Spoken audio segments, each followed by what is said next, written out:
Jesosy Kristy tompo dia mbola misaotra indray tratra n'ity andro ity. Soatra Jesosy mbola misy fotoana afahana mizara ny teninao. Jesosy dia apetraka finampilatanao fotoana. Ianao ny niteny araka izay fombanao Jesosy. Ianao ny ame fahendrena amin'ny teny ihany koa amin'ny fiteny, amin'ny fihetsika, amin'ny fihevitra rehetra. Izay fombanao Jesosy. Ianao ny ame fahendrena amin'ny teny ihany koa amin'ny fiteny, amin'ny fihetsika, amin'ny fihevitra rehetra. Dia voninahitra rehetra dia ho anao irery ihany. Raisiny tera sy ny aza Jesosy io. Amin'ny anarana mafonja. Amen. Araka maka ny ten'Andriamanitra tsika amin'ny asan'ny apôstôly. Asan'ny apôstôly toko fa 17 andininy fa 30.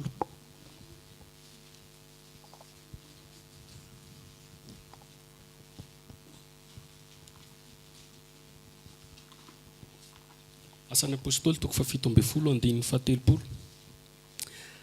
Ary Andriamanitra ninitsy nijery ny androny tsy fahalalana. Fa ankehitriny izy mandidy ny olona rehetra amin'izao tontolo izao hibebaka. Satria izy efa nanendry andro iray izay tsaran'izao tontolo izao amin'ny famarinana amin'ny lalan'ny lehilahy iray voatendriny. Koa efa nanome vavolombelona hampian'ny olona rehetra izany izy tamin'ny nananganany azy tamin'ny maty. Izay teny izay no tiany Jesosy mena antsika androany. Resaka fibebahana. Mety izy ianao efa henoko foana ny resaka fibebahana. Mety efa henonao ihany fa ny fibebahana ara-baiboly ny tiako resahana eto. Satria voasoratra io mihitsy fa ny fibebahana dia tsy safidy. Tsy hoe mampisafidy aminareo mibebà fa baiko. Izany hoe didy. Dia voasoratra io ihany koa satria manino? Satria izy misy andro hamalian'Andriamanitra ny ratsy rehetra. Alohan'izay andro hamalian'Andriamanitra ny ratsy rehetra izay zany dia manino?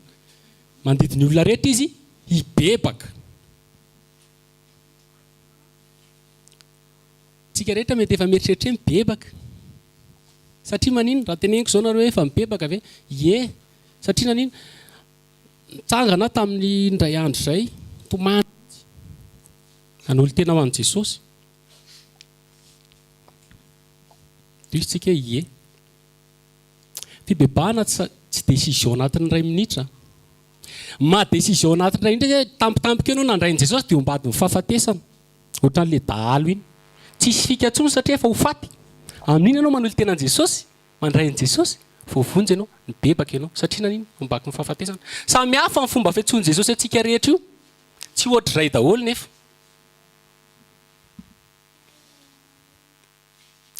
Fa ny fibebahana dia amin'ny fiainanao iray manontolo misy zavatra tian'i Jesosy tenenina, misy zavatra tian'i Jesosy ahitsy. Misy olona manolo tenan'i Jesosy izy, mitory, miasa ny tompo, resy lahatra, bebaka mitomany, manaiky mihitsy. Mandeha ny fotoana jerenao amin'izay izy, tsisy n'iny. Ny ataony ihany ny ataony.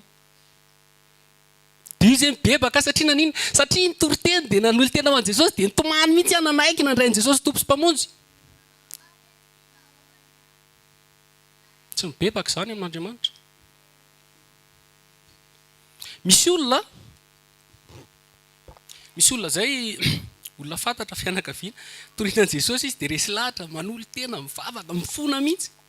Torian'i Jesosy indray izy amin'araka, manolo tena, mifona mihitsy. Hoentina indray izy mihenotory teny, mitsangana foana. Dia tonga saina hoe tena Jesosy ny tena malala. Fa mety noho ny fisianay mitory azy, matikena masina hoe mba hampifalifaly anay ny antony nitsangana, tsy fantatra intsony. Tsika io zany rehefa manolo tena Jesosy ny tena malala ny am-pontsika, inona ny mampibebaka anao? Inona ny mampitomany anao?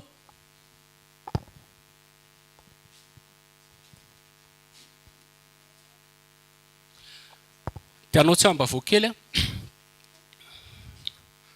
andro farany izao. Le araka ny teniko teo, Andriamanitra manondro fotoana hitsarana an'izao tontolo izao. Alohan'izay mila mibebaka. Raha mivaovao tsika, misy loza be eto amin'ny tany amin'izao. Tsy haiko na mba fantatrao izany. Peste eto Madagasikara, dahalo, tsy famarinana maro samihafa. Any an-dafy ihany ao anatin'ny 2 volana, nisy rivo mahery anaky 5 amin'ny toerana anankiray. Voalohany nisy ilay Katia, kapoka amin'ny Meksika. Vao afaka iny dia nisy ilay antsoina hoe Harvey. Vao mbola tsy afaka koa iny dia nisy ilay antsoina hoe Irma. Mbola tsy afaka koa iny dia misy ny antsoina hoe José. Ary amin'izao tsika amin'ny temy zao dia misy rivo-mahery anankiray antsoina hoe lia. Dia gaga ny olona hoe inona daholo zany. Misy loza maro samihafa amin'ny tany maro samihafa. Misy horohorontany any Meksika. Misy mba mijereva kely eny hoe loza. Fa gaga tsika satria maninona? Voalohany indrindra amin'ny Romanina misy an'izao teny izao hoe ty tany ty izy dia misento. Maniry fatatra miandry ny fisehoan'ny zanak'Andriamanitra. Marary ohatran'ny vehivavy raha miteraka. Romanina 9:9. Zany hoe fiterahana, ohatran'ny fiterahana zaza. Rehefa mihamanakaiky ilay fotoana hiterahana dia marary be. Mihamanakaiky Jesosy, mihamanakaiky ny enlèvement na hoe ny fisehoan'ireo zanak'Andriamanitra dia mihamarary ny tany. Mihamarary be ary harary be io. Faharoa marakaraka an'izay koa misy teny ny Hosea 5:5-5 hoe amin'ny fahoriana ozy izy dia hitady an'Andriamanitra ny olona. Zany hoe rehefa hatramin'ny fahoriana mora aminao miantso ny Tompo. Zany hoe anisan'ny fitaovana ampiasain'i Jesosy dia ny loza. Hahatonga saina ny olona. Dia amin'ny eo abolana 2 izy miteny izao hoe mahiran-tsaina izy rehefa mahita ny loza dia mihery. Fa ny kely saina kosa mandroso dia fo. Zany hoe ny antony andefasan'i Jesosy an'ireo loza rehetrarehetra dia izay. Mahiran-tsaina mahita dia manino? Mihery, miova, mibebaka. Zay raha tsorona. Ny dikan'ny mihery zany ohatra zao misy camion. Misy camion mirotoroto avy any. Eo dia raha endry mivily lalana. Fa ny olona verisaina mandeha ihany dia do. Dia misy camion dia mbola ny ataony ihany ny ataony tsisy fiovana mihitsy zany. Dia izay ny antsoina hoe fibebana. Amin'izao andro farana izao dia voalaza ny apokalipsy izy fa ny olona dia tsy mety mibebaka. Tsy mety mibebaka. Raha maki ny apokalipsy isika dia izy hoe ary na dia efa nisy an'izany loza maro samihafa zany izy tsy mety mibebaka tamin'Andriamanitra izy niala tamin'ny fanimpotsampy, niala tamin'ny fijangajangana, niala tamin'ny ry. Tsy nanome voninahitra an'Andriamanitra izy izay manam-pahefana amin'ireny loza ireny mba hialany amin'ny ratsy. Zany antsika zany zao efa amin'ilay vanim-potoana misy loza, misy zavatra miseho dia tsy taitra ny olona. Tsy rototra tsony. Zavatra maheno loza tsinona. Efa lasa mafo. Jesosy nanao an'izao fanoharana izao mihitsy Matthieu 20:7.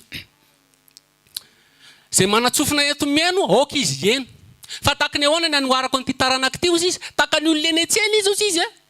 Tahaka ny ankizy madinika, izay miantso ny namany hoe misy odina ozy izy nefa tsy mety fala. Misy fisaonana ozy nefa tsy mety mitehatratra fa adala ozy izy indry izy. Fa mifaindrena izy tonga ozy izy jaune dia lazainy fa hoe zao ozy izy. Dia tonga indray ozy izy dia lazainy fa hoe zao ozy izy fa mifaindrena dia hamarinina amin'ny asany. Inona teny Jesosy tenina amin'izany? Eny an-tsena zany eny daholo mandeha ny zavatra rehetrarehetra. Maheno zavatra ianao, mahita zavatra ianao, misy zavatra maro samihafa. Rehefa misy zavatra miseho amin'izay io, na fagagana nataon'i Jesosy na zavatra tsy takatry ny sainao tsisy fiderana, tsisy inona. Misy indray loza miseho, tsisy inona. Donto. Tsisy zavatra tsy misy réaction intsony ny olona fa dia eo fotsiny. Dia ny zavatra ataony rehefa misy zavatra miseho dia ohatran'ilay tenenin'i Jesosy hoe mahita zavatra tenenina foana. Tonga ozy izy jaune mitafy volo-rameva ozy izy sady mifady ihany lazainy fa misy dia volo. Tonga indray zany mihinana sy misorty dia lazainy fa fatra-piaraka amin'ny olona. Zany hoe raha vao misy loza jereva ane. Raha vao misy loza amin'ny teninao raha vao misy loza mila mibebaka. Tadio ilay tenenin'i Jesosy iny raha tsy mibebaka nareo dia horingana tahaka azy koa. Zay fotsiny ny afatra amin'ny raha vao misy loza. Izy tsy nametra-panontaniana mihitsy tamin'ilay olona maty hoe nanahoana ke Jesosy ilay olona maty nianjeran'ilay tilikambo. Luka 7:12. Tsy nametra-panontaniana amin'izany Jesosy. Hoy izy ianareo izay velona io koa raha tsy mibebaka dia ohatran'ireny koa. Zay fotsiny ny afatra amin'ilay izy. Farao mafy fo Farao. Nandefasan'Andriamanitra fagagana voalohany loha ny bibilava niova. Tehana lasa niova bibilava dia tsy rototra. Nandefasan'Andriamanitra loza voalohany lasa rà, mbola tsy rototra. fahatelo tsy rototra, faefatra tsy rototra, tsy rototra, tsy rototra. Satria manino mafy fo. Toy izy ny tompany amin'ny Isaia hoe andre mandrakariva ihany nareo fa tsy halala. Zany hoe raha vao ny olona zay mafy fo dia vao mainka misy foana ny zavatra miseho. Misy foana ny zavatra miseho. Ary tsika amin'ny andro farany zao dia hisy foana zavatra iseho. Fa ny olona tsy rototra, ny olona mafy fo. Dia izay fibebahana izay mihitsy hoe rehefa mahita ny loza ianao dia mila miova, mila mivily lalana raha nakaty ianao, mila maka-ré. Izay no tiako tenena, ino ary ny fibebahana ara-baiboly. Sao dia mitantentsika hoe efa mibebaka zao ny fibebahana nataoko dia izy tsika nibebaka. Tadio le niteneniko teo hoe raha ohatra ianao ka nandray ny Jesosy eo ambadiky ny fahafatesana, nandray ny Jesosy tompo sy mpamonjy eo marina, bebaka voavonjy. Fa raha ianao mbola velona, misy zavatra tiany tompo hatongavana aminao, varavarana misokatra ianao nandray ny Jesosy tompo sy mpamonjy, fa misy zavatra be da be rehefa avy eo. Na hoe inona koa natonga anao mibebaka. Satria ao amin'ny baiboly ao misy tantara maro samihafa. Nisy olona nanota tamin'Andriamanitra. Dia rehefa nanota tamin'Andriamanitra dia samihafa daholo reaction-n'ilay olona, samihafa ny zavatra nataony. Nisy mihitsy mifono fa hafa. Nisy mihitsy ny tomany fa hafa. Dia vakintsika Genesis toko faharoa, toko fahatelo.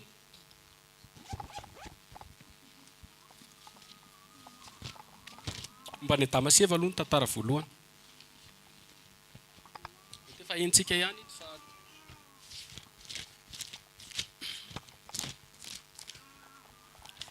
Genesis toko fahatelo.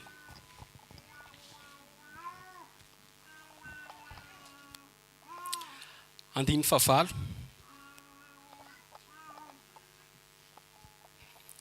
Ary narehan'i Jehovahandriamanitra nitsangatsangana teo amin'ny say izy rehefa hariva ny andro. Ary lahy sy ny vadiny ery nitavan'i Jehovahandriamanitra tao anatin'ny hazo tao amin'ny sa.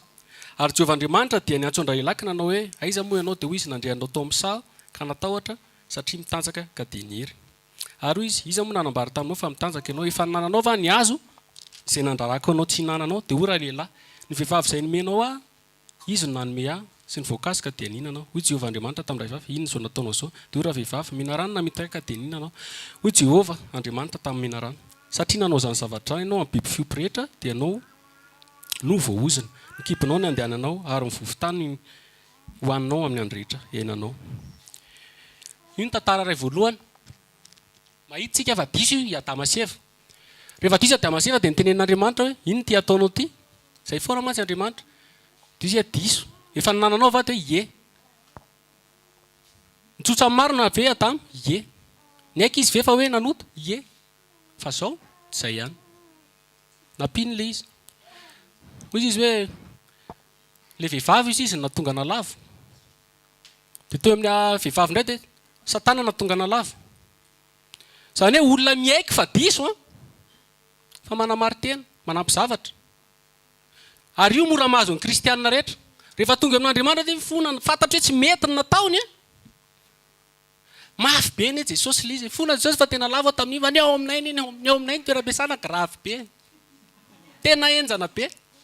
Tsy maintsy manaiky Jesosy mahamindrafo amiko fa zao. Fibebahana ve zany? Tsy fibebahana zany. Aoka ny teninao hoeny tsy dia tsy izy ankoatr'izay avy amin'ilay ratsy. Aniny nanao ny kaniny tena fona Jesosy fa zao fa alizy ane Jesosy tsy fantatrao ilay toerana. Mahita zavatra pina foantsika manamary-tena. Dia izao Satana tsy mba niteny mihitsy. Manginy Satana. Kanefa raha mijery maimaika tsika dia Satana zany hoe toatra ny endro ny Adama sy Eva. Satria rehefa nitenena izy tsy niteny izy tsy niteny izy. Fa zao izy ny tena mpanota indrindra. Izy ny loharanom-poirana. Ny fahalavona. Dia izy tsy miteny mihitsy na ny tsy miteny. Ohatra ny olona tsy nanao ininy. Taly moto fanina moa izay ngamba raha izay ny tena.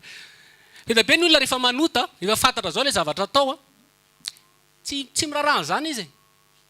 Tsy mirarahana zany hoe tsy rarahana zany, tsy mampaninina anazy zany, mangina ohatra ny tsy izy ery nanao azy. Dia ireny ilay mahazo fitsarana faran'izay mafy. Manaraka ny tantara io tsika mahita ny Kaina sy Abela. Kaina sy Abela samy mivavaka. Ao koa fa tsika Kaina sy Abela samy mivavaka.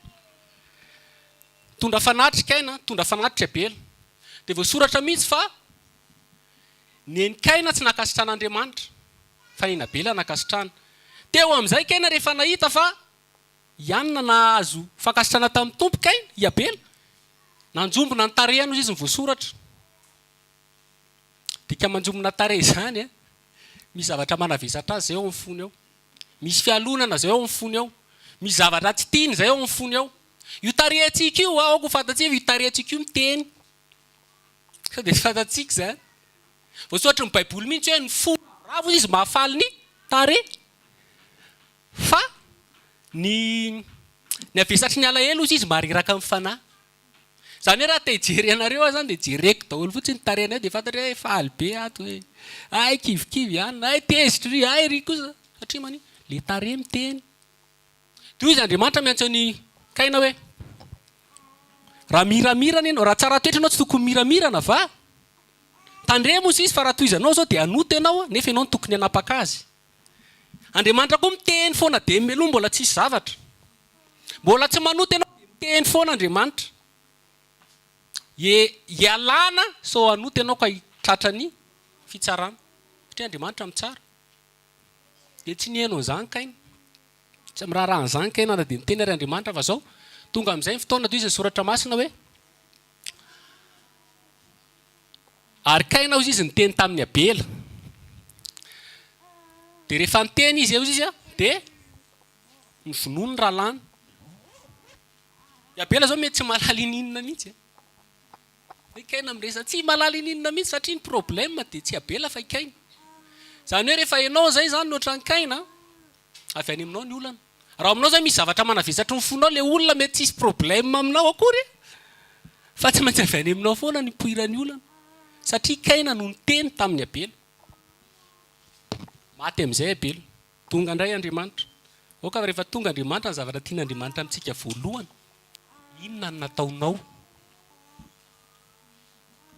zay aloha inona ny nataonao nanota venao inona ny nataonao aiza ny rahalanao fantahina be tian'Andriamanitra tenena aiza ny rahalanao asa ohatran'ny Satana teo andro zany ka moa izy mitandrina ny rahalako dia nitenen'Andriamanitra izy kapohan'Andriamanitra mafy be kaina dia inona nataony kaina akory tsy nifona tamin'Andriamanitra vakitsika kely anie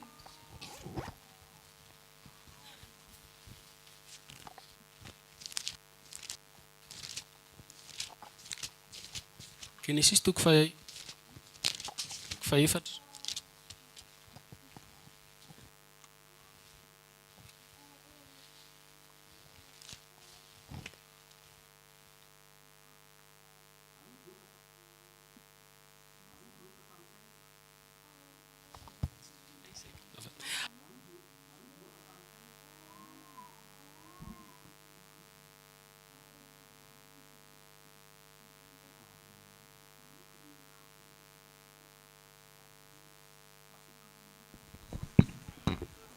ary Jehovah tamin'ny kaina aiza Abela rahalanao fa hoy izy asa moa mpitandrina ny rahalahako vao ary hoy izy inona no nataonao ny feon'ny raha ny rahalanao mitaraina amiko amin'ny tany ary ankehitriny voaozina ianao hiala amin'ny tany honenana izay mivavaha telan'ny raha ny rahalanao nalatsaka ny tananao raha miasa ny tany ianao dia tsy havokatra ho anao intsony izy ho mpanjenjena sy mpirenireny eny ambonin'ny tany ianao ary io kaina tamin'i Jehovah lehibe ny valiny eloko mihoatra noho izay tokony zakako zany rehefa niteny Andriamanitra aiza ny rahalanao tokony fona izy raha ny tokony ho izy fona fa tena vonoaka izy fa fona zay moa zay ny sy fibahana izy lotsy ny raharaha nilatsaka amin'izay ny fitsarana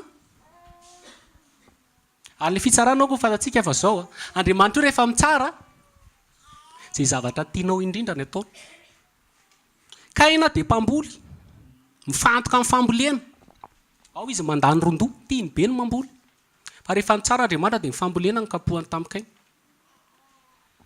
zay zavatra sarobidy aminao io rehefa mitonga amin'ny jugement dia io ao foana Andriamanitra no mikapoka amin'izay hitanao tsara mamparary azy sy mahatonga sainanao anetrenao tena toy izy kany lehibe mivaly ny zavatra nataoko tia nitenena amin'izany tsy rary ny nataon'Andriamanitra taminy zany hoe tsy miraharaha mihitsy nanota taminao Andriamanitra fa zao tsy rariny koa sy tia manjoana aty fa mihoatra any amin'ilay fitsaran'Andriamanitra ny sainy no mifantoka io izy ny olona rehetra zay hitana biby izy raha vao mahita dia amono a fitiavatena rehefa namono eny abela izy a tsy nirarahiny iny fa rehefa ho faty am'izay ny ainy dia mamy azy io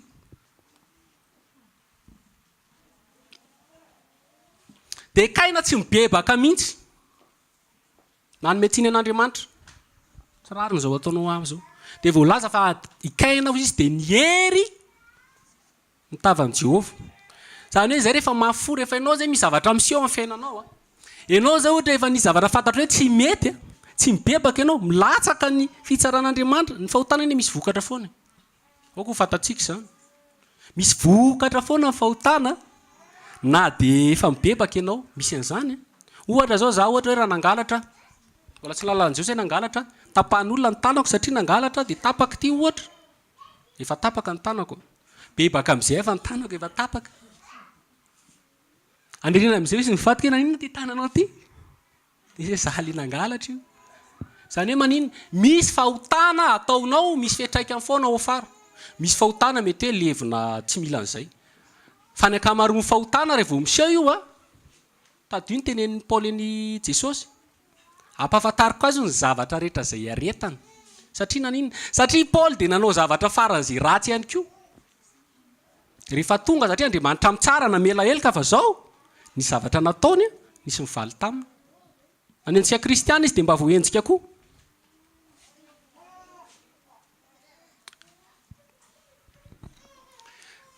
dia ny hafarany tantaran'Kaina io raha mandinika ny tantaranareo dia mamaky eo ambany eo ny taranan'Kaina fa korotanao nisy an'le hoe nampirafy nisy mbola namon'olona nisy koa le hoe taony nisy fiasa vy voalohany sy varahana zany hoe zavatra famonon'olona zany hoe rehefa zay ny olona rehefa mafy ianao dia any manalavitra Andriamanitra any dia any ianao dia vitany misy olona zany zay misy olona zany tsy miretriretra amin'ny fonan'Andriamanitra fa misy zavatra miseho aminy amin'izay a dia mametsiny an'Andriamanitra foana ny ataony tsy mibebaka zany dia nisy tantara koa faharoa fahatelo ny tantaran'i Jakoba sy Esau Jakoba faralahy kamban'izy rahalahy Esau a lamatoa amin'ny lalàna ny jiosy a ny lamatoa zany a no mahazo fandovana zay mahatonga hoe mpanjaka tsy maintsy lamatoa foana dia amin'ny Levitikosy mamaky mihitsy raha ohatra izy ka misy olona manambady anankiroa dia nisaraka ka ny vadiny lamatoa ny zanaka an'le ny zanany izy amin'ny lamatoa amin'le vadiny voalohany tsy azo anjara lova izy ny vadiny ny zanan'le lamatoa faharoa fa tsy maintsy amin'le tsy tiany zany hoe rehefa lamatoa ianao dia ianao no tokony mandray ny lova anankiroa amin'ny baiboly zao nefa Andriamanitra ny teny tamin'ny Abrahama fa nitarana ny tahina ny firenena rehetra Isaka dia Isaka niteraka ny Jakoba sy Esau Jakoba maniry azo fitahiana avy amin'ny Abrahama raha ny tena izy a Esau no mahazo azy voalohany Jakoba maniry an'ilay fitahiana raha ara-panahy zany dia maniry ny fiainana maniry an'i Jesosy maniry ny lanitra zavatra tiany zany fa avy amin'Andriamanitra tsinona Esau a tsy miraharaha zany nisy taona amin'izay avy ny azy Esau reraka rehefa reraka amin'izay Esau dia zao ny zava-nisy nahandro sakafo i Jakoba akitsika kely anie Genesis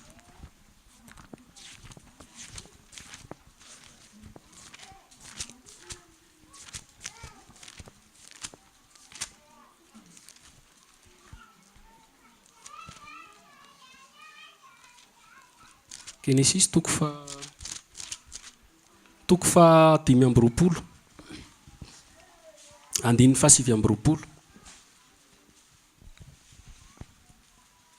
Genesis toko fa 5:20 andininy fa 7:20 ary nandro aminy Jakoba ary sendra avy tany an-tsaha Esau ka reraka ary hoy Esau tamin'i Jakoba mba nome zahay hoaniko ny mena dia io mena io fa reraka aho izany nanaovana anarana hoe Edom fa hoy Jakoba amidio amiko ary aloha ny fizokianao dia hoy kosa Esau indro faty ihany aho ka mahasoa inona izay fizokiana ary hoy Jakoba mianina ary aloha dia nianina taminy izy ka dia namidiny tamin'ny Jakoba amin'ny fizokiany ary Jakoba nanome any Esau mofo sy voanimba masaka dia nihinana sy nisotro izy ary niainga izy ka lasa nandeha izany nanamavoany Esau ny fizokiana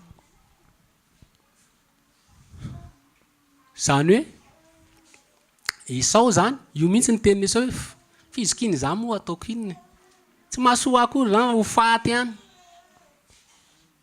aleoko sakafo kany hoe tsy mirarahany avy any amin'le lova avy amin'Andriamanitra hoe fitahiana avy amin'Andriamanitra amin'ny Abrahama satria tokony izy mitazona azy voalohany raharapanahy zany dia zay le misy ny fitahiana avy amin'Andriamanitra tsy hoe fitahiana matialy io fa ny lanitra ny fiainana mandrakizay ny zavatra ara-panahy misy tsy mirarahany io fa ny azy dia ny sakafo ihany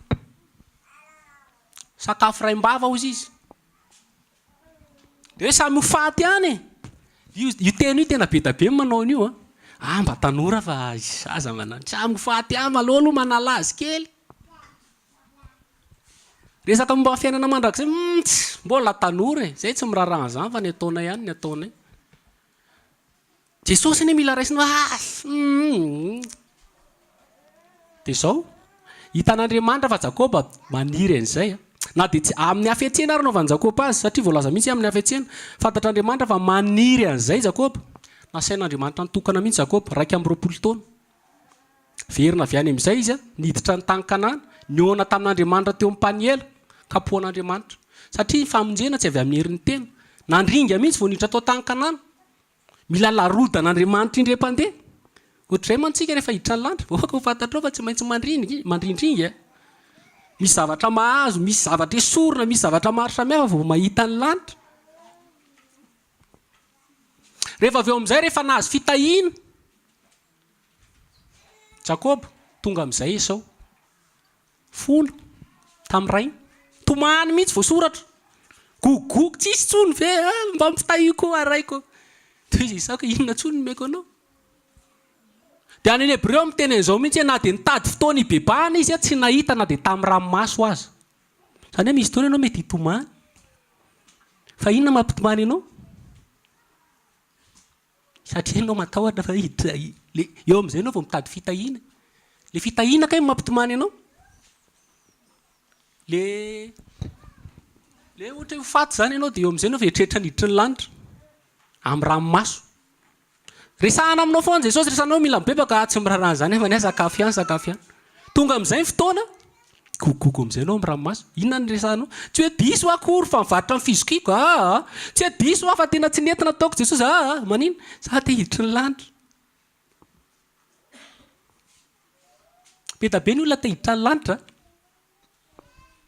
tomany zay ny azy ny motivation be da be ny olona miditra ny lanitra matahotra ny elo mety tsara ihany zany isany ohatr'izay tamin'ny voalohany natahotra sao dia verany amin'ny elo fa tsy tena zay fibebahana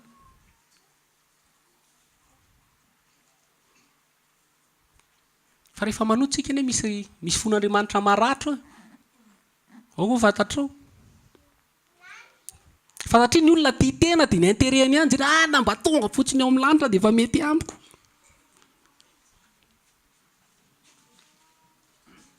tsy izany akitsika Hebreo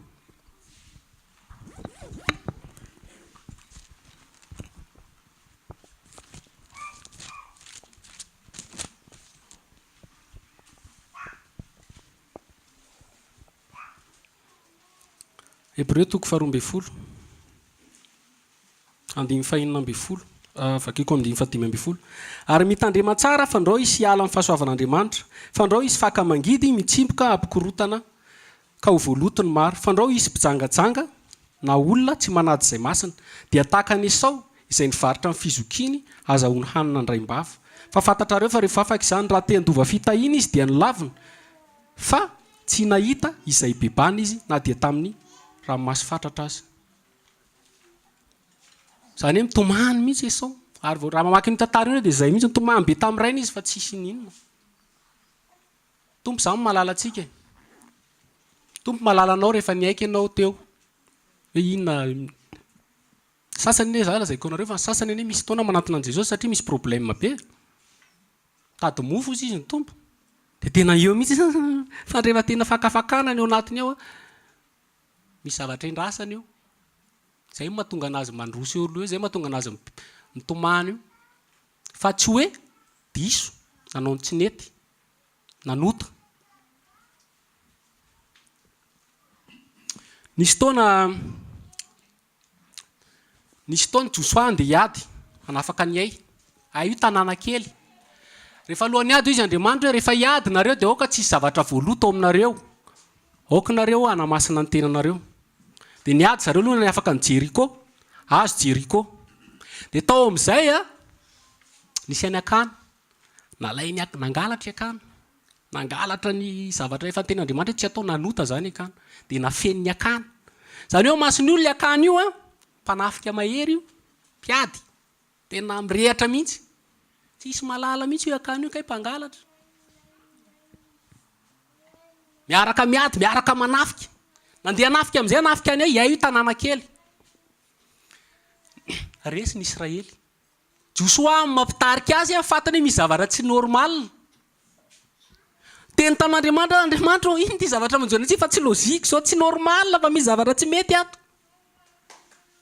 Rehefa nisy maty nisy an'izay akana tokony tonga saina hoe sao dia zaty. Sao dia noho nataoko mahatonga an'ity zavatra ity tsy mandeha. Misy taona ane ohatr'izany. Mety noho nataonao dia tsisy zavatra mandeha.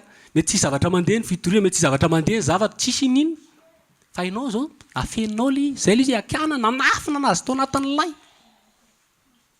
Dia mbola mandeha ohatran'ny isan'andro ihany. Nefa efa bloqué efa tsisy ninona mandeha mihitsy. Dia tonga amin'izay Andriamanitra. Ino ty ataonao ty Josoa? Mitraka. Hamasiny ny olona izy fa amin'ny maraina iseho anatren'Andriamanitra ny Israely. Dia tenenao amin'izao ny Israely ozy izy. Ry Israely io. Nareo mitahiry zavatra voahozina. Tiany tena ry Israely misy fahotana ao aminao. Zay Andriamanitra zay. Nanome fem-potoana Andriamanitra mandra-parain'ny andro. Dia tamin'ny voalohany Andriamanitra ny teny ry Israely zany hoe tsika izao ohatra tsika izao zany. Andriamanitra man tsy manala baraka zany. Ka dy ny tenin Jesosy raha manalenanao raha lanao zao mitenena aloha aminy moramora. Nareo sizy rery. Rehefa mbola mafiatika izy na mahafoa dia ndana izy zao amin'ny olona. Rehefa mbola tsy mety izy dia lasa eo amin'ny olona. Rehefa mbola tsy mety izy dia tenenao mirehetrarehetra amin'izay. Zany hoe misy etapy. Eo zany rehefa niteny zany Andriamanitra hoe ry Israely eo. Misy zavatra voahozina ao aminao tokony tonga sainy kaina hoe sao dia za zany. Sao dia tsy nataoko na tonga n'ity zavatra ity. Fa zao hiakana mbola nanafina an'ilay izy Fakizay kely le tantara. Josoa.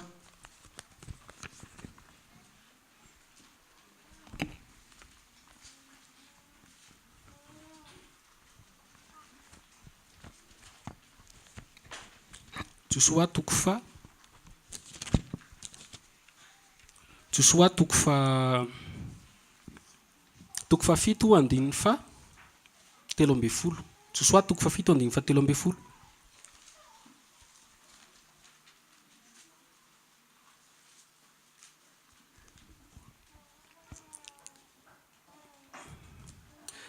Mitsangana manamasina ny vahoaka ka lazao hoe manamasina ny tenanareo mandra-parain'ny andro. Fa izao no lazain'i Jehovah Andriamanitra ny Israely eo aminao misy zavatra efa voahozina. Ry Israely koa tsy mahajany eo alohan'ny fahavalinao ianao mandra-panaisitrao ny zavatra rehetra efa voahozina tsy eo aminao intsony. Dia mpanantonina ianareo raha maraina araka ny firenenareo avy. Koa ny firenena izay tanin'i Jehovah dia anatiny isam-pokony. Ary ny fokony izay tanin'i Jehovah dia anatiny indray isam-pianakaviana. Ary ny fianakaviana izay tanin'i Jehovah dia anatiny indray isam-batan'olona. Koa izay azo mitana ny zavatra voahozina dia hodorana amin'ny afo izy mba amin'izay rehetra mety ho azy satria nivadika amin'ny fanekeny Jehovah ka nanao izay fady indrindra tamin'ny Israely. Io iakana zany rehefa niteny zany Andriamanitra tety misy zavatra voahozina eo aminao ry Israely. Na nieritreritra ny akana koa hoe ay tsy za rery ka efa ny Israely. Ay tsy za rery ka efa mety misy koa any naka. Zay le tsika matetika manao ny fivavahana io. Mamindrafo aminay efa nijangajanga zay, niodina taminao zay. Rehefa manoty ianao dia ianao mila miteny. Afy ianao raha ohatra ka hoe intercesseur hoe ohatran'ny Isaias hoe tsika rehetra izy dia samy efa nanota. Hafa zany ianao raha mitondra vavaka ho an'ny olona. Fa raha ianao kosa nanota na nijangajanga, aza miteny hoe mamindrafo aminay efa nijangajanga zay. Ianao nijangajanga. Misy olona miafina amin'ny zavatra rehetra zany rehefa ianao dia tenenao Jesosy hoe za nanao an'izao. Nampanantonina amin'izay tsirairay ny olona. Voalohany Joda aloha no nitanana. Eo zany tokony efa tonga sainy akana fa nanino? Iakana mbola tsy taitra ihany. natonina indray fianakaviany rainy mbola tsy taitra ihany natonina amin'izay izy amin'izay ny tratra dia naniny ny aika izy fa diso dia mibebaka ve izy tsy mibebaka izy satria raha mandinika an'io tao tsika dia nidora ny akana sy ny fianakaviana mafy be a satria manino efa forcé tara ohatra ny zaza reny zaza io rehefa ohatra hoe mangalatra efa fantatra hoe izy zao no nanao azy dia neninao izy dia neninao efa forcé ny kapohany efa tena afona efa tsy vokatry ny fontsony no miteny hoe zany eny nanoty fa satria afa baraka efa eo zany efa tsy isatsony dia tsy maintsy miteny tsy resy lahatra tsy fandresen-datra avy efa poirina amin'ny lapelina vao mipotra avy any dia nikapohan'Andriamanitra mihitsy izy satria nanino ny fianakaviany koa satria ny fianakaviany koa dia tsy mba niteny hoe tsy mety ny akana ty zavatra ity tsy mety ny akana ty zavatra izy Jesosy efa miteny hoe zao dia mbola tazominao aty ihany ity any amin'ny ray tsy kombakomba na fitsarana atao amintsika ary ohatr' izany fitsarana amintsika raha mividy alatra ianao dia rehefa tonga ny fitsarana dia tratra daholo ianao sy mividy alatra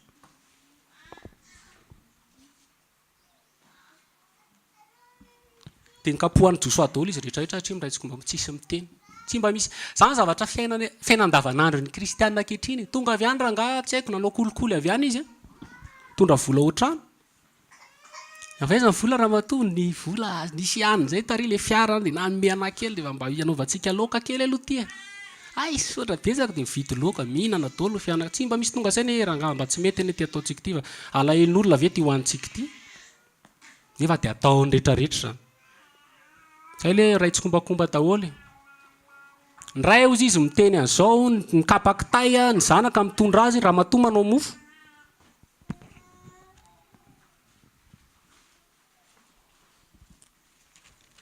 izatsika le tantara teo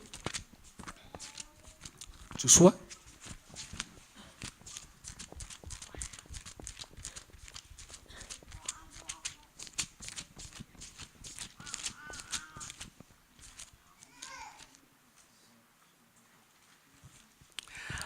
ary akana namaly an'i Jesosy akana hoe entiko izao no nanota tamin'i Jehovahandriamanitry ny Israely ary izao dia izao no nataoko nahita kapoty avy tany amin'ny Babilona aho sisakely volafotsy 200 ary anjam-bolamena lany-tsekely 50 tamin'ny babo ary nitsetsery ireny aho ka naka ary indro vao afino ambany tany ao amin'n'laiko ireny zay le tonga hoe niaiky izy dia tamin'izany namaky eny izy ke tena tsy rariny kosa aloha zany ataon'Andriamanitra izy kosa ve fa niaiky ny elony dia mbola raha mamaky eo ambany eo dia nitoran'olona vato izy sy ny fianakaviany zay le fisainan'ny olona zay Andriamanitra malala ny antony tenenany teo dia le teneniko anareo teo hoe tsy niaiky izy fa nanota tamin'Andriamanitra araka ny tokony izy fa efa forcé efa tsy vokatry ny fontsony zany nisy fotoana nisy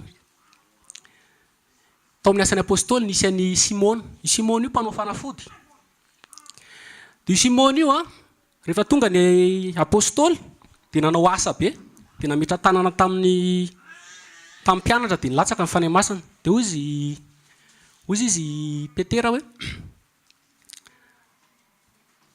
hozy Simona hoe mba meo anah hozy izy amin'ny fahefany zany mba tia mivola hozy dia ty fa za koa mba nanana azy amin'ny fahefany zany dia hoy izy Petera hoe oka hozy overy ianao mba mivolanao fa nataonao vidim-bola hozy izy ny fahasoavan'Andriamanitra dia izy mifona amiko izy anatrean'Andriamanitra mba tsy ho tonga amiko izay zavatra niteneninao eto koa zany tsika mahita olona mifona fa zavatra hafa koa no mampifona azy matahotra izy hoe sao dia ho tonga amiko le zavatra niteneninao teo tsy miteny izy mifona fa tena diso fa tena mifona reto tena mifona fa diso tena veriko foatr'izay le izy fa zao noho le fitsarana hiatra aminy zay le teniko hoe misy olona manatona Jesosy satria matahotra ho any amin'ny elo matahotra ny zavatra rehetrarehetra ataon'Andriamanitra aminy izy dia mifona tsy izany ny fonana ara-baiboly tsy izany mihitsy ny antsoina hoe fifonana ara-baiboly tsika zany rehefa le manolo tena an Jesosy io dia samy manana an'izay motivation tsika tsirairay avy ao ny sasany mifona satria tia azo asa ao ny sasany mitomany satria mila fitahiana oatra ny Esau ao ny sasany matahotra ny elo sy maro samihafa Nisy taona koa Jesosy nresaka tamin'ilay vehivavy Samaritana. Toy izy Jesosy tamin'ilay vehivavy Samaritana. Te hisotro rano izy, rano fiainana. Te azo fiainana. Jesosy nefa manome fiainana. Jesosy tonga dia nanome anazy fiainana. Oka koa fantatsika izay. Izay foana tena hoe misy zavatra tokony reglenao aloha vao omeny Jesosy anao ny zavatra tiany Jesosy omena anao. Fa tsy ny tianao omeny Jesosy anao. Toy izy raha te azon'izany rano omeko anao zany ianao dia ndana tsy ho vadinao. Dia eo amin'izay raha izany fanontaniana izany tena fanontaniana feno a. Atsy ho vadinao. Raha vehivavy moa zany a tonga dia izy tsy manambady a. Marina ve ny teneny? Ie, marina ny teneny fa tsy manambady izy. Fa tonga dia ohatrany hoe miafina amin'izay izy satria raha vao hoe tsy manambady a dia fa tsy raha olon-tsotra zany ianao tratran'izany ndana tsy ho vadinao dia izy hoe tsy manambady tapitra hatreo ny resaka izy raha tsy manambadiko tia ny rano zany manao. Miafina amin'izay fahamarina izay izy fa rehefa lalina nefa ny zavatra ataony misy fahotana. Ka Jesosy mpaminany dia fantana ay tsy manambady ianao fa zao efa nanambady indimy ianao ary le toeranao tsy vadinao. Tenen'i Jesosy azy ny tsy mety. Izany hoe misy fotoantsika mety miteny marina ihany fa tsy izy rehetra. Manantona an Jesosy ihany fa tsy izy rehetra. Sombitsombony ihany ny tenenina. Ohatra zao hoe ohatra hoe izany miasa. Ohatra hoa tsy hisy any izany. Miasa tara fa avy eo mbola nidinkodina kely. Hoy izy amin'izay mivadika. Avy taiza ianao ny tara? Avy ndrava ny asa. Ohatra ilay asa mihitsy natarana. Avy ndrava ny asa. Tena biasa be izay tao. Tena biasa tokoa aloha satria tara tamin'ny asa fa tsy izay ihany. Tsy teneniko ilay mbola nidinkodina kely. Fa teneniko ihany ilay hoe ie tara. Fa avy ny avy. Dia ohatr'izay ity vehivavy ity. Izany hoe misy fahamarinana ihany teneniny fa rehefa lalindalinina ilay fahamarinana eo misy laingalainga be ao anatiny eo. Eo koa fantatsika fa izay koa ny fomba jeren'Andriamanitra amin'ny fanambadiana. Izany hoe misy olona izany miara-mipetraka fa izy Jesosy hoe tsy vadiny io. Hatria izay mihitsy ny teneniny hoe le olona itoeranao ao izy tsy vadinao.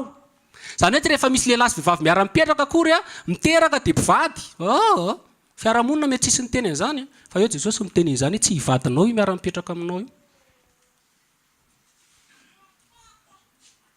Misy zavatra tokony halamina zany ny tiany Jesosy tenenina amin'izany. Betabe vao fitaka amin'izany a. Fanambadiana izany raha mamaky baiboly ianao hafa mihitsy. Atao izy ny rainao sy ny reninao. Io vehivavy io amin'ny jiosy ao ohatran'ny rainy ary tsy maintsy manaja ny rainy izay ho lakany io vady io. Ary misahirana mihitsy ary maka an'io. Tsy azo mora. Ary efa tsy mame an'io ny vady ny rainy dia tsy azonao zany io. Satria misy fanajana tokony ataonao any rainy zazavavy. Ary tsy alailanao fotsiny amin'izao hoe dia niaraka izay no nateny Kalamanjana dia mifankatia dia fa ny zavatra alainao, ny sahiraninao, sarobidy aminao. Fa raha tsy ny sahiraninao io tsisy dikany aminao. Misy fomba ohatr'izany tena misy ora tsy azon'olona mihitsy ilay vady. Ny zavatra sarobidy indrindra tsy ny sahiraninao dia mifamonjena. Tsy nasahirana anao io fa ny sahiran'io Andriamanitra.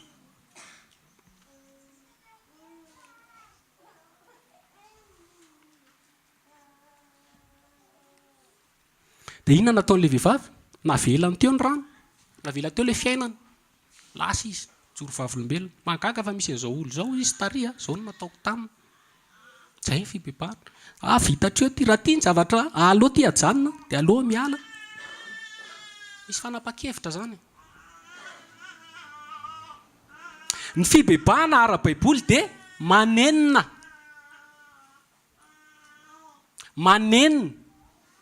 Manenina hoe tsy mety ataoko ty. Davida amin'ny teny izao hoe izay efa ratsy teo anaty anao no nataoko. Mahatonga ny olona tsy afaka anie izao dia tsy mahita an'izy hoe ratsy. Tsy mahita mihitsy hoe ratsy ty mifokasikary ty fa mbola tsy mahita hoe ratsy ty efa eo amin'ny sary efa asiana zavatra hoe goaka amin'ny vavony. Tsy hitanao hoe ratsy. Izay ilay manamaso fa tsy mahita, manatsofina fa tsy mandre. Dia raha venao zany tsy mahalala hoe ratsy ny nataonao tamin'Andriamanitra tsisy fibebahana zany fa saritsary-pibebahana fotsiny ataonao io. Raha vao tsy hitanao zany izay hoe ratsy ty nataoko ty Jesosy ratsy ty fahotany ty, ratsy ty fijangajagany ty, ratsy ty kolikoly ty, ratsy ty makakeriny ty, ratsy daholo ty zavatra rehetrarehetra ty filana maro samihafa ty a reraka fotsinao itomany mety hoentin'ny sentiment fotsiny koa ianao rehatra be zany toroteny zany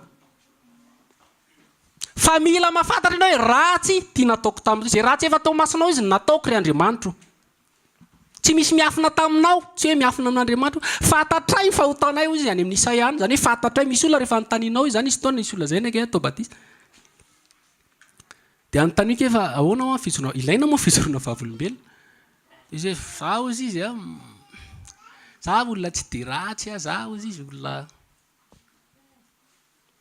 tsy mahalala ny zavatra nataony olona tsy tonga saina ny zavatra nataony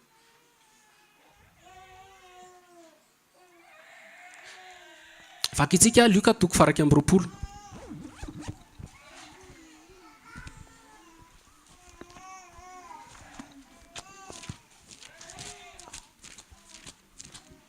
ny tena fibebahana ny teneniko atsika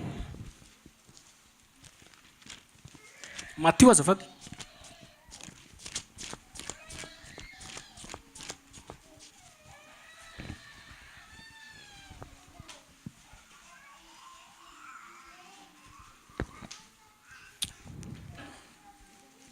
ary Jesosy taminy izao kosa tsy laza aminareo izay fahefana novako izany fa ahoana kosa ny hevitrareo nisy lehilahy nanana zanak'iroa lahy dia nakeo amin'ny lamatoy izy ka nanao hoe anaka andeha miasa any tamboloboko anio fa namaly izy ka nanao hoe tsy andeha aho nefa noho ny afaka izany dia nanenina izy ka nandeha ihany dia nakeo amin'ny rahalahy izy ka niteny toy izany koa ary izy namaly ka nanao hoe andeha aho tompoko kanjo tsy nandeha izy eto zany misy olona karazany roa ny anankiray a tenenin'Andriamanitra hoe ndana miasa dia tsy miraharaha mihitsy izy ndana ataovy zao tsy miraharaha mihitsy izy ohatratsika hoe miteny Jesosy hoe mahafo izy ny fahotana minohan Jesosy famasinany fa zao rehefa mandeha ny fotoana ao izy nanenina izy dia nanino nanao ny zavatra tiana natao amin'izay zany hoe nanao ny sitrapon'Andriamanitra satria nanino nanenina zany hoe misy zany manenina aloha ianao a dia avy eo anao manino raha ianao no nandeha tary dia tsy mankantso ny fary tenko hoe misy olona any bebaka fa rehefa avy eo a zavatra ataony teo foana ny ataony isanandro tsisy ninona miova mihitsy amin'ny fiainana tsisy dia tsy manenina zany manenina fotsiny tao anatin'ny 2 minitra zany fa tsy fantatrareo nga fa foana ny finoana tsisy asa ianao raha mijanona fotsiny eo Jesosy namelana ka tsy hisy asa ataonao koa misy décision mila raisinao hoe soroko ty fa ty ny animba apio a Jesosy amin'ity dia eo foana ianao misy olona ny ohatr'izany bebaka dia avy eo tsy manapa-kevitra mihitsy afoiko amin'izay ty isigary ty efa tsy mety amiko tsony efa manenina dia tsy ariana tsy manapa-kevitra mihitsy zany hoe le fanapa-kevitra mihitsy ny hitako problème kristianina manaraka an Jesosy fa rehefa hoe anapa-kevitra amin'izay hoe ty amin'izay le zavatra tokony hoe sorona tsy manapa-kevitra mihitsy eo ny finoana eo ny fahasoavana fa misy koa Andriamanitra tsy manery zany hoe tampotampoka tonga dia bobobo fa misy safidinao misy miala fa misy zavatra tsy maintsy mila ianao koa manala azy dia le anankiray izy izao olona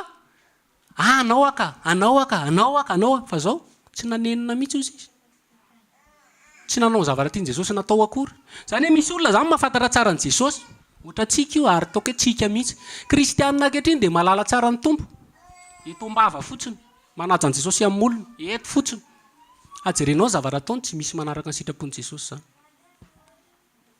toka Jesosy fa rehefa avy eo tsy misy ininy satria maniny be fahalalana mampihebohebo fa ny fitiavana mampandroso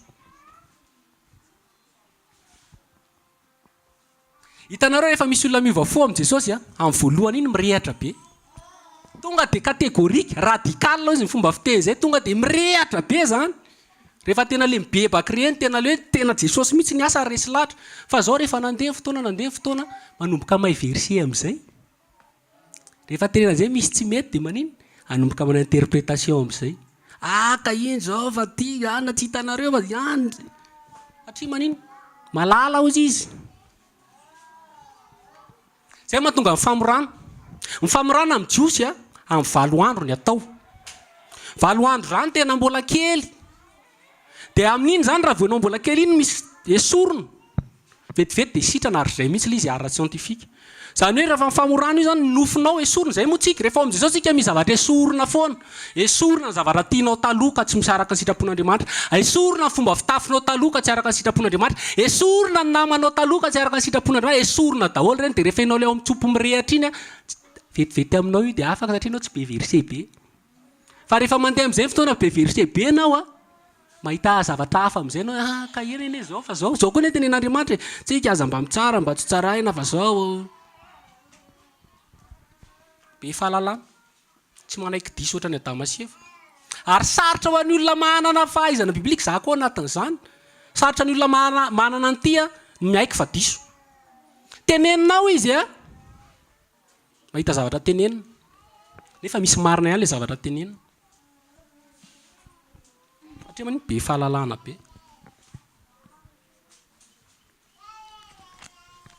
ao amin'ny Luka toko fa misy an'le tantarany zanak'Adala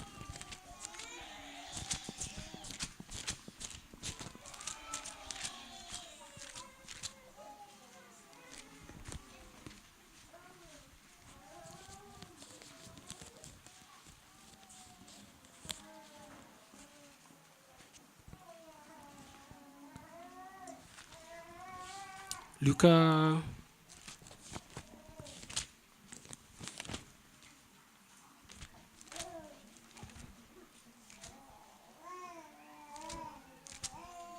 Luka firy moa le zanak'Adala azafady Luka 11 12 merci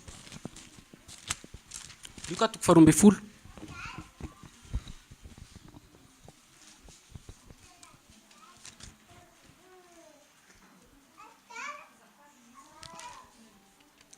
5 misaotra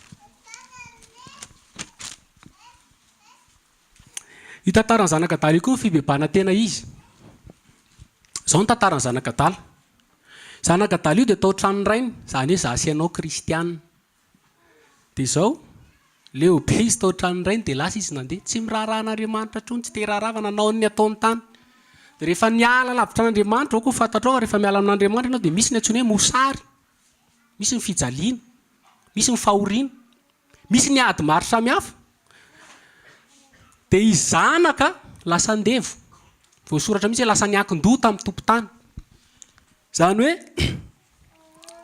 lasa miverina tamin'ny fahotany tao anaty loha tao anaty kisoa izy ao izy zany lasa ny fiainany tena lasa tsisy inina lasa miverina nanota lasa andevony sigara lasa andevony zavatra maro samihafa zay foana tadiova rehefa tsika miverin-dalana dia manao ny ataontsika fa tena voamaika miagrafy tadio ilay tenen'i Jesosy iny hoe rehefa mivoaka amin'ny olona izy mifanahy ratsy dia mivoaka izy dia misy mitondra fanahy fotsy hafa dia ny hafaran'ilay olona ratsy noho tamin'ny voalohany dia zao amin'izay tonga saina izy nody ny saina izy ny tesotra masina nody ny saina hoe tsy mety ty zavatra ity zay ilay fibebana nody ny sainao hoe tsy mety ty indro izy any trano raiky misy olona mpanampy maro tena milamina tsara fa za koa izy eto maty anohanana eto sady eto misakafo ny kisoa ody aho izy dia hiteny amin'Andriamanitra hoe efa nanota taminao izy tsy miteny mihitsy andeha mba hilamina tsara tonga rehetra ny dada fa any milamina be ny sakafo any efa nanota taminao satria niny ratsy ny nataony tamin'ny rainy zay zany rehefa fibebana tena izy fibebana dia tsotra ianao miaiky fa diso anatrehan'Andriamanitra diso na andrahatra ny fon'Andriamanitra dia avy eo zao mahafinaritra be io tantara io satria izy hoe zaho izy tena hitreto nanetry tena be zaho izy atao zanaka ao tsony fa atao voisan'ny mpanomponao zay ny teneniko ny raiko zaho izy tena atao ohatrany andevo fa tsy miendrika ako na hiditra amin'ny tranonao raha mamenatrako za hoe mbola akantoerana zanaka nefa zany nataoko taminao efa tisy ty tsy mety anahy zany fa zao mety amiko fotsiny na dia sisym-baravarana mety amiko fotsiny na dia mamafatrano mety amiko fotsiny na dia zao fa zao rehefa ohatran'ny dada fotsiny aho izy dia efa zay zava-dehibe dia rehefa tonga amin'izay izy ny olona tamin'ny rainy dia hitany rainy ny fony miaiky fahotana hitany rainy fony fa nanetry tena dia vao lavitra dia tsinjony dadany zay le tena zay le fibebana dia tonga dia sakambin'ny dadany dia namerina mihitsy izy hoe dado efa nanota taminao zao dia nakiteny izy hoe atao voatra amin'ny mpanampiny fa tonga dia najanon'Andriamanitra teo le izy satria tsy zay tsoa midira ozy izy fa ankehitriny be da be ny olona mibebaka fa zao mbola lasa mpanampy ihany ohatran'Andriamanitra miasa maninona Andriamanitra tsy mananao an'izany Rafaka io tsara io tantara io fa naiky naneritreritra an'izay ihany le olona fa Andriamanitra kosa miteny janona eto ianao izy hita fa tonga atindray. Davida rehefa nanota tamin'ny Batseba vakitsika kely salamo toko faraika amby 50.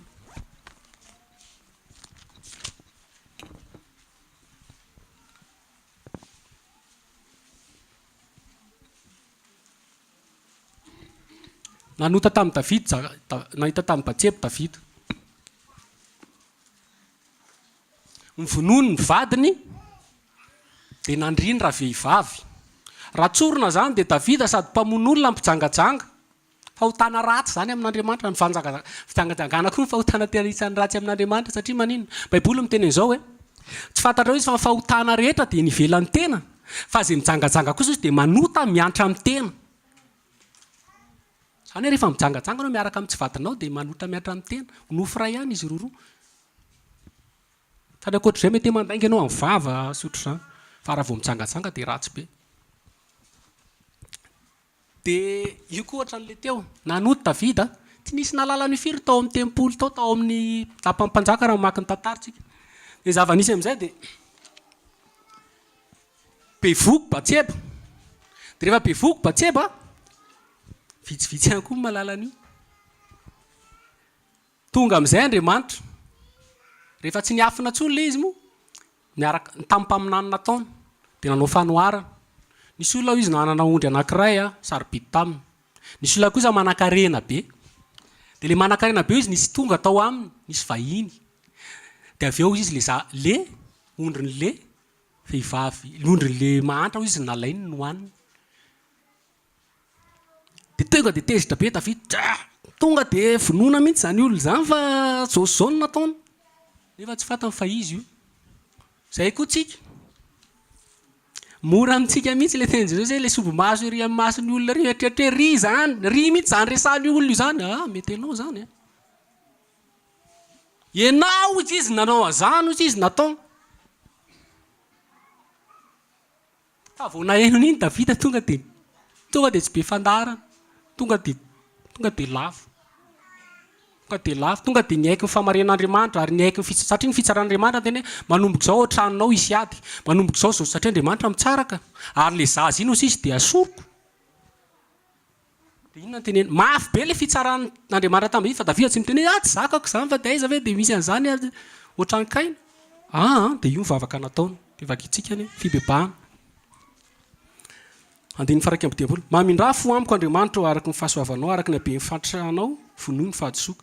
Sasao madio aho afa-kely ka ary diova aho afa-pahotana. Fahatsaroko ny fahadisoako ary eo anatrehako mandrakariva ny fahotako. Taminao dia taminao ihany nanotako ary izay raha tsy ho masonao no nataoko. Mba ho marina ianao raha miteny ary tsy manatsiny ianao raha mitsara. Ary izao izany tiany teneny izany hoe tena tadidiko. Tsy hoe tsy tadidiko ny zavatra nataoko. Tsy hoe rehefa teneny ianao inona nataonao tamin'Andriamanitra dia tena tsy fantany. Misy sasany mbola mitady hoe inona raha nataoko tamin'Andriamanitra moa. Tadidiko izy. Ary fantatro fa ratsy. Ary izay rehefa ratsy teo aminao no nataoko. Mba maninona raha ohatra ka mikapoka anahy ianao dia ekeko. Zay ilay izy raha tsorona. Raha izy zavatra ataon'Andriamanitra amin'ny zavatra nataoko zany no zavatra nataoko dia ekeko. Mba ho marina ianao raha mitsara ary tsy hametsina ianao raha miteny anahy. Dia avy eo amin'ny andiny fiainam-boly miteny hoe fa tsy fanatitra ny sitrako raha izany dia nomeko ihany. Fa raha fanatitra dorana tsy mahafaly ianao fa ny fanatitra an'Andriamanitra dia fanatorotoro sy fomangoroaka. Izany hoe tena potika mihitsy ny fony Davida teo. Tanao rehefa bebaka iny ianao, misy taona ianao bebaka iny io fonao io tena misamboara vary ohatr' izao. Na ianao raha teniteneninao tsy hitanao intsony izay ho lazaina azy raha masonao fotsiny mijononoka fotsiny. Misy olona manao an'izany. Na mieritreritra an'ilay fahotana ary ianao tena efa tsy tianao tenenina. Ino moa nisy taona tenenin'ny tantely mihitsy hoe tena marina. Hoe ny fahotana io tsy tianao tenenina izany. Nefa misy taona za koa tao anatin'izany. Misy taona rehefa miteny zavatra, rehefa mijoro ny zavatra natao taloha dia ohatra mifaly izany. Dia tsy fahendreny izany. Misy olona rehefa ohatra hoe mitantara ny zavatra natao taloha izany, izay fiainana nataonay taloha.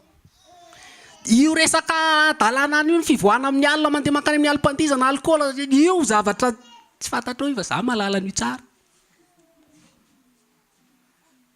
za taloha ohatroatra nyity oatra za taloha nanao an'izany nisy taona atao batisa dia rehefa nanao batisa nisy ndresy lahatra tamin'ny batisa efa nanaiky an' Jesosy dia amin'ilay batisa zany tary amin'ny fiangonana tary moa dia atsona ny manao batisa aloha mijoro vavolombelona mangingina aloha zany tenen'ilay pastera dia za dia misy olona anankiroa zay dia hoy izy le pastera alefaso ny fijorona vavolombelona teneny aloha ny ianao dia jereko dia lokony eny zareo dia izy ke ranzavy eo any endry zareo tena miala tsi fa za mihitsy ny taona tianareo le mbola tsy ao amin'ny tompo e zay ny tena marina dia rehefa za amin'izay nijoro anaty tataraiko tsara tsy prina daholo sady fiaireria hoe ny anaka ravy be dia izy ny tompo hoe tsy androany eny atao batisa nalefa an' Jesosy tany Fort Dauphin raika amby folo volana mbola transformena tany amin'izay natao batisa tsisy ninona tsisy olona tsisy ninona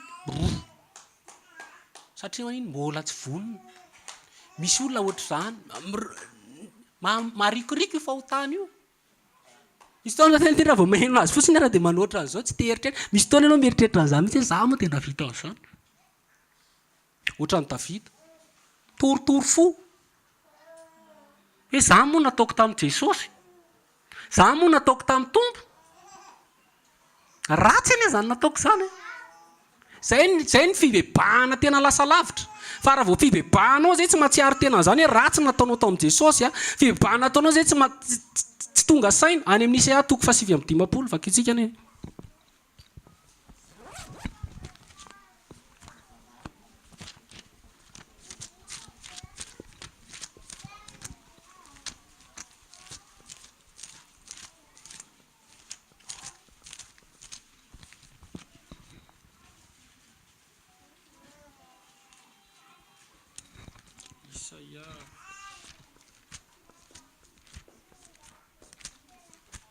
Isaia 7:15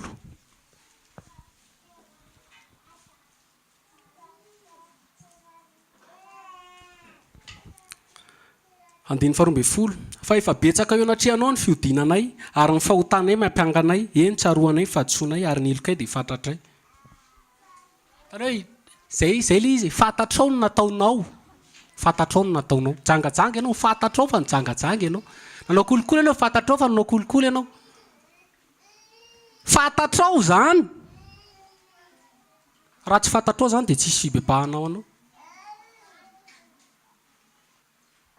raha tsy fantatra anie ny aretina tsy afaka sitraniny tsy fantatrareo zay raha makany amin'ny dokotera nareo dia izy ny dokotera hoe inona manjoanao dia eo anao manao anao dia izy ny dokotera raha marary kibo anao dia tena marary kibo fa raha ohatra kosa ka hoe marary kibo anao ka marary loha dia fanafody kibo no menany lohanao tsy sitrany ianao donc ny fahotana dia tahaka izay rehefa mijangajanga anao mila fantatrao inona no nataonao raha tsy fantatrao io tsy sitrany ianao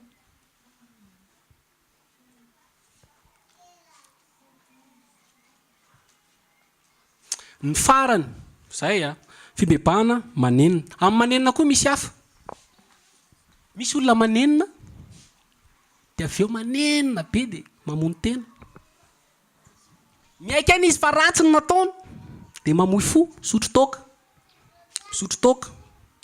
toka inona tonga natao tsisy miteny izy aloha fa mba nadinidino an'iny fa kay misy alahelo misy zavatra tiany ihany tsy tiany oka fantareo fa reny midaly sy mpamono reny reny misy satria ten'Andriamanitra dia miteny hoe miara-milaza amin'saintsika koa ny fieritreretana amin'ny fanahy masina zany hoe misy ato amin'ny conscience antsika ato misy foanao mampanganao hoe iny ty nataonao ty tsy mila lalàna io tsy mila didy folo fa io zazakely io raha vao nangalatra fantany hoe tsy mety nataony io zazakely io raha vao manao ny tsy mety fantany io tsy mety tsy mila ampianarina be didy folo io satria vao teraka ny olona dia ato asian'Andriamanitra ny tsara ny ratsy ato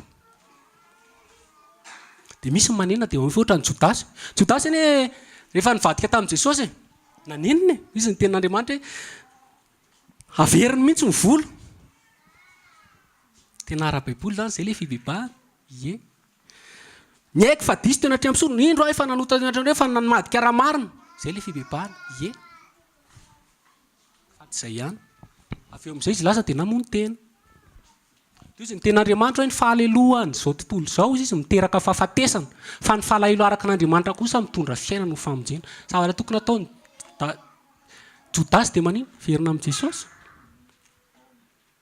zany ianao mety manenina zany ianao mety tonga saina fa raha vao tsy Jesosy ny verenanao fahafatesana ny hafarana rehefa diso akory anao tsy avy eo manenina dia avy eo anao fona hoe mamelany eloko mari tsy izy zany na hoe alà tsy izy zany fa rehefa manota dia diso dia miverina amin'i Jesosy Petera koa dia nanota tamin'i Jesosy intelo mihitsy nandany Jesosy niaraka taminy ianao izy le vehivavy tsy mahafantatra an'izany zay tsy miaraka zany hita fa ianao mihitsy izy tsy iza zany ianao mihitsy izy tsy izay zay dia avy eo nanino izy nitomany be izy rehefa nijereny tony fa zao rehefa nitsangana tamin'ny maty dia nafinaritra be fa hoy izy Jesosy hoe teneno amin'ny rahalahiko sy Petera teneniny mihitsy Petera lay ny anarana voatonona zaho izy miona aminareo any Galilia satria manino satria Jesosy tsy olona mitahiry lolom-po tiany ampitanina amin'ny Petera zany efa nitsangana dia ndao ianao avia ty fa miona aminao aria antsika miona indray fa Jodasy satria tsy isy finoana miaraka amin'i Jesosy telo taona tsy misy mihitsy fahafantarana an'i Jesosy hoe mpamindra fotsy mpamindra hery Jesosy anie ny teny an'izao tamin'ny mpianatra raha manota aminao izy mipito amin'ny fitopolo impito dia tsy maintsy avelanao ipito amin'ny fitopolo impito raha mba miletika atao amin'ny Jodasy ny tenin'Andriamanitra nisy finoana dia niverina tamin'i Jesosy izy dia nahazo famelan-keloka fa satria Jodasy mijery loatra ny zavatra nataony hoe grave be ty nataoko ty fa tsy azo famelan-keloka tsony fa tsy Jesosy nijereny misy olo loatra zany za ve mbola azo famelan-keloka ihany za rehefa namono olona za ve mbola azo famelan-keloka ihany fa za rehefa be tabe nanala zaza zany hoe misy olo loatra zany tsy mety miala amin'ny sainy zany satria manino lehibe loatra zany ataoko zany fa tsy mahazo famelan-keloka mamono teny ianao raha zany ny ataonao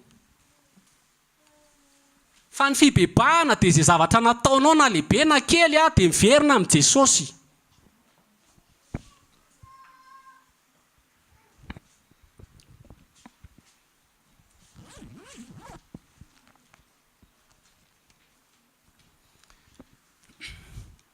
dia ny fibebahana koa mitaky vo Matio i Jaona ny teny izao hoe mamoaza vo ny fibebahana Jesosy rehefa nanao le fanoharana indro izy nisy aviavy dia teo izy mipamboatra amin'ny voaloboka atao tamin'ny voaloboka le aviavy dia nitady vo taminy izy ny tompon'le voaloboka fa le aviavy fa tsy nahita dia hoy izy hoe tapao io fa manimba ny tany dia hoy izy le mpamboatra tamin'ny voaloboka hoy izy aloha fa karakaraika izy anaovako ady manodidina azy dia suksesika izy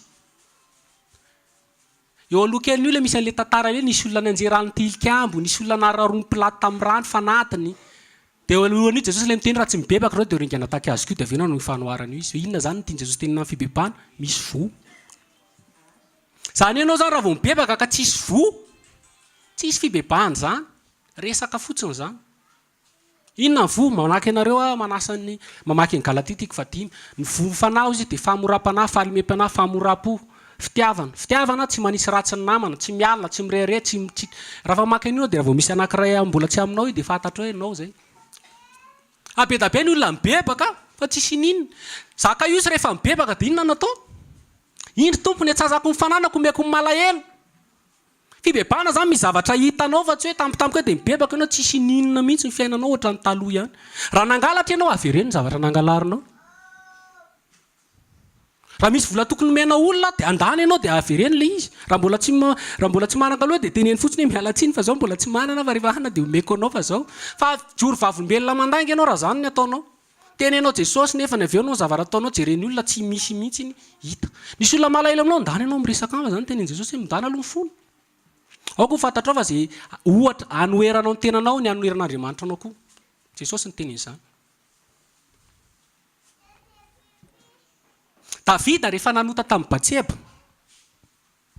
inona nataony Davida rehefa eo nalay mivady Batseba tsy nalamy baraka tsony dia ny zanaky Davida mihitsy natainy nandova ny fanjakana satria manino satria ratsy be ny nataony tamin'ny Batseba ny vonono ny vadiny izy koa nanala baraka azy tao miafina dia nampiakary ny vadiny dia avy eo ny zanany nataony mpanjaka satria manino manao réparation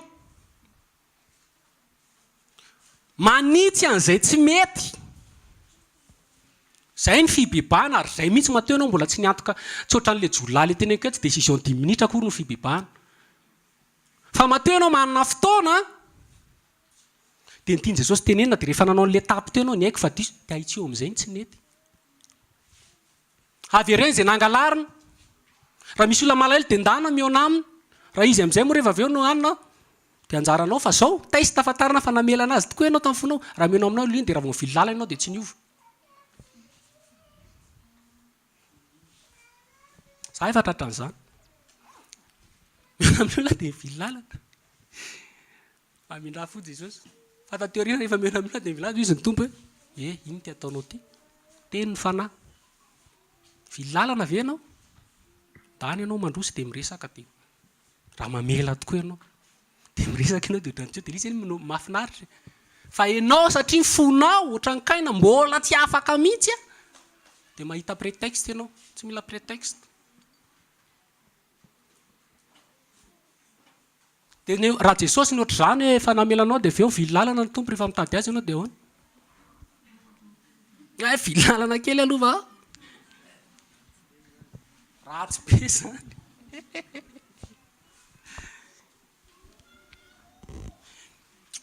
telo taona mitady fo Jesosy afaka maki ny Exodosy koa tsika misy an'izany telo taona mitady fo ny tompo zany hoe misy taona zany ianao kristiana mety mbola eo amin'ny fikatsanana fa misy patience le izy dia rehefa avy eo amin'izay a rehefa tena tsy mety mamoa ianao dia inona ny ataon'ny tompo asiny ady manodidina zany ady manodidina zany tapahana mihitsy ny lalakalehanao io makato anao bloqué makato anao bloqué makato anao bloqué makato anao bloqué dia avy eo asiny zezika zezika zany zavatra ratsy zezika zany ny malody zany hoe atao amin'ny tompony fitetaka mihitsy ianao tena efa grave be any ianao zany zay vao amokatra aza miandry n'izany be da be kristiana miandry n'izany zay vao mamokatra fa rehefa miteny ianao ny tompo a zao atao dia andana aza miady hevitra be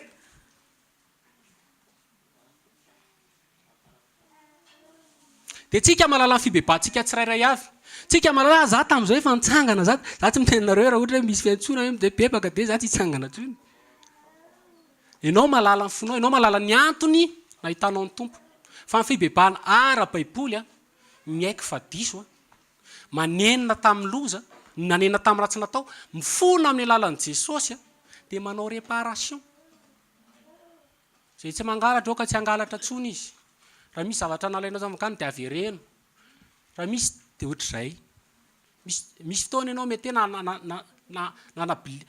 nandratsa olona dia izay mila réglé-nao zay fa raha vao zany tsika tsy fibebahana zany dia tiako tena hoe fibebahana zany tsy hoe andro tamin'ny ray andro nanapa-kadreraka amin'ny tompo dia efa mibebaka tsy izany fa ny fibebahana dia isan'andro isan'andro aza manany amin'inona na amin'inona fa oka ny fivavahana mba amin'ny fifona no entinareo mangataka amin'Andriamanitra amin'ny zavatra sy ny fisaorana zany hoe ianao zany mena possible mety zay mifona ianao na dia efa amin'ny tompo misy zavatra tsy mety misy isan'andro isan'andro io ary ianao mila miova foana fa tsy hoe fibebahana napakevitra androany dia vita mibebaka zay tsy izay raha fahafatesana ianao ohatra le jolay iny dia mitombony izay fa nefa tsika rehetra zao ngamba tsy ao anatin'ny fahafatesana meny Jesosy fotoana hiovana meny Jesosy fotoana hibebahana dia manasa antsika hibebaka araka ny sitrapon'Andriamanitra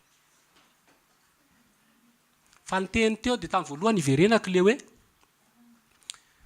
izy mandidy tsy maintsy mibebaka fa izy efa nanendry andro hitsarany n'ity tany ity efa manomboka zany amintsika amin'teny zao